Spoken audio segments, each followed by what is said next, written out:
Dallas Mavericks versus Oklahoma City Thunders.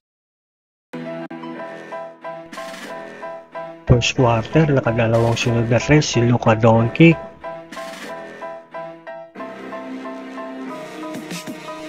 Hindi makapaniwala ang coach ng Dallas.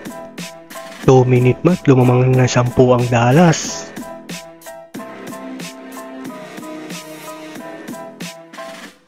One minute ay ibaba na ni Alexander ang lamang sa 4. Pero nakatres pa si Luka Doncic.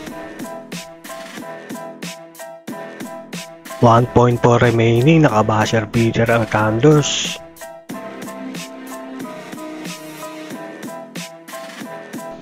Second quarter, naka-steal kaagad si Kyrie Irving.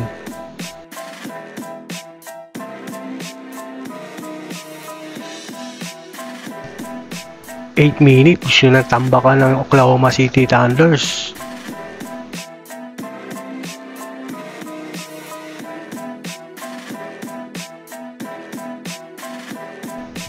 Two-minute mark, ibaba na sa 3 ang lamang.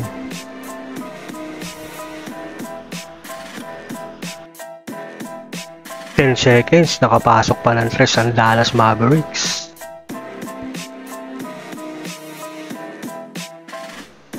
Third quarter, umupa kaagad si Kyrie Irving. Naka 3 point naman si Chet Holmgren. Third quarter, lumamang na ang OKC pero ay papikil ni Luka Doncic. 4 minutes, lumamang na ang Dallas ng 7. At nag-showtime pa si Luka Doncic. Fourth quarter, na ibaba pa sa 4. Two minutes, di na kinaya ng OKC. Panalo ang Dallas. 119 to 110. Tabla ang serye, 1-1.